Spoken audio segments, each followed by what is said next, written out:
So ngayong merienda serya ngayong araw na ito, magluluto tayo ng malunggay chips. At kasama ko sa kalokohang eksperimentong ito, ang aking dalawang kaibigan, si Ingrid Vlogs at si Nathan Rango. Ay magluluto tayo ng napakasarap na. Naisip ko lang ito. Naisip ko magluto ng malunggay. Oh, di ba abox energyado, Oo. Pabili po. Pabili po.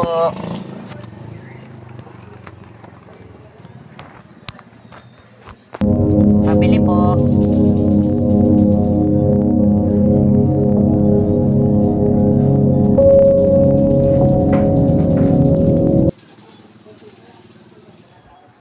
Isang paminta. Paminta. Durog. At habang yung sila ay naghihimay ng malunggay doon, ako naman ang gagawa na pang balot. Ano nga, ewan. At hinanda ko na kakailanganin 1 cup na harina. Yan, lagay tayo ng 1 cup na harina. At syempre, isunod na natin ang 1 cup ng cornstarch. Yan.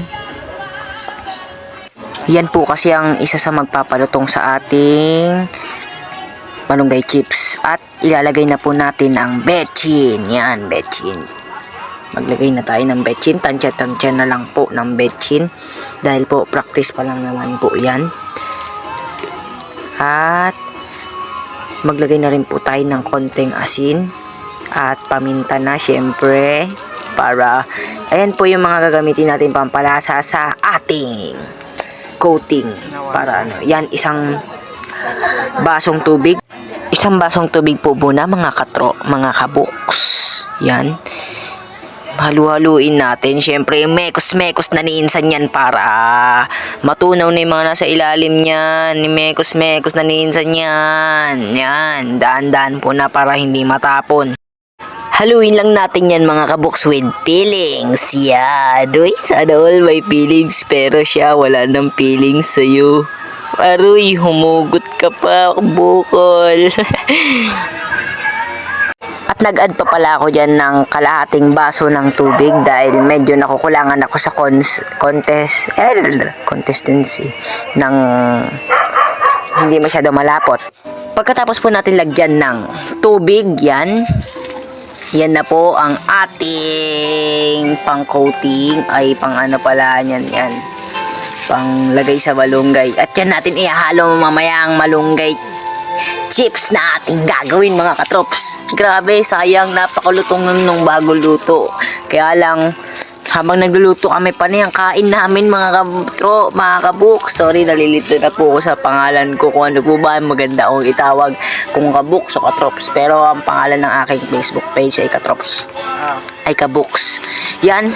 Nilagyan ko nga po pala ng yelo, pero sinusunod ko na lang po instruction sa napanood ko. Yan.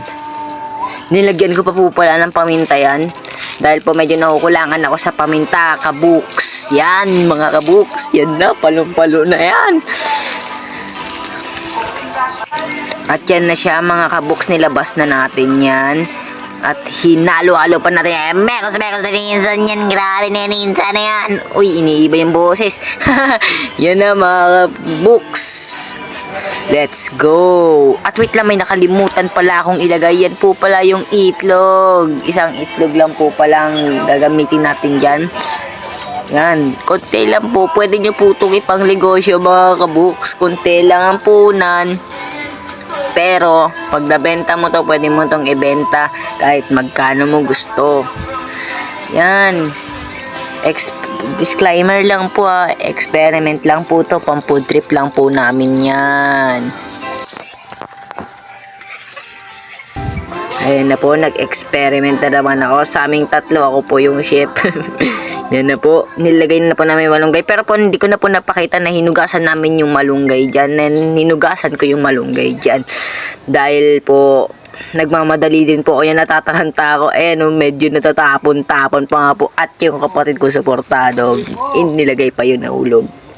Yan. Yan na po mga kabooks. Huwag nyo na rin pong kalimutang mag-follow sa aking Facebook page at sa aking YouTube channel. Ito po yung Books TV.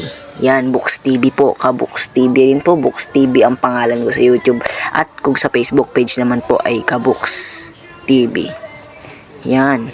Nagpapainit na po pala kami ng kawali dyan. Pinapainit na po natin yung kawali. At ang ginamit po pala natin dyan used oil. Pero po pwede po kayong gumamit yan kahit anong uri ng oil. Kahit gamit na yan. Pero hindi magbabago ang pag-ibig ko sa iyo kahit ilang beses mo ko ginamit. Joke! Pagpasensya nyo na po kung medyo maingay, kung may kanta, nagsa-sound trip si Papa, mga favorite niya kanta. Yun po mga kabooks, yan na po tayo. Painitin po muna natin yung kawali bago natin anuin. At yan, bubuksan na natin yung mahiwagang kalan. Yan na, grabe, maliit na kalan lang yan. Maliit lang po yung kalan na yan, pero malaking gabay at bagay sa amin yan. Yan, tinitesting na namin kung mainit na yung mantika. Yan na po mga kabooks, malapit na lutuin. Excited na ako. At unang saalang, medyo pumalpak kasi hindi pa po pala mainit niyan yung kalan. At yan na po, yan. Medyo mainit na po yung mantika.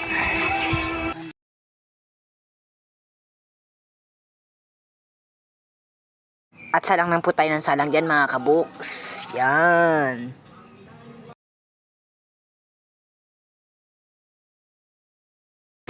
At yan kabooks. At si Ingway Buna ang sumalalay dyan dahil at ako'y may ginawa sa loob. Yan na po mga kabooks. Siyempre, lutuin lang natin yan. Herbal po yan. Mga chef po.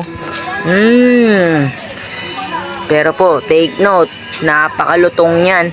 Lalo na pag pag diluto nyo, pag hinintay nyo golden brown po, ayan na po yung mga naluto namin, no. Uy, sarap. Tapos po nilagyan namin yun ng flavor na cheese para masarap po lalo. Yan po ang isa sa pinaka-favorite namin magbabarkada, ang mag-food trip. Uy, food trip, mga kabooks. Yan na po. So yan, box. Luto na box. Kainan na. Yan, nilagyan namin ng cheese para may flavor siya. Gago ko. Take note, medyo malutong pa po siya. Pero kanina guys, crispy siya. Mainit. Usap natin sa sauce.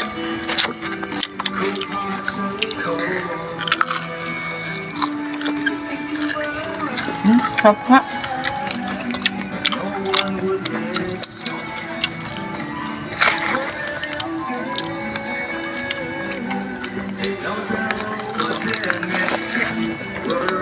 Tingin niyo po yun tayo mag-negosyo?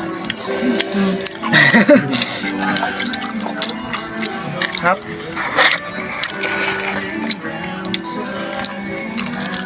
What if hindi muna natin tinikman kanina? Para hindi nabusog. At ito ko na po tatapos na aking video. Salamat po sa 8 minuto panonood. Bye-bye!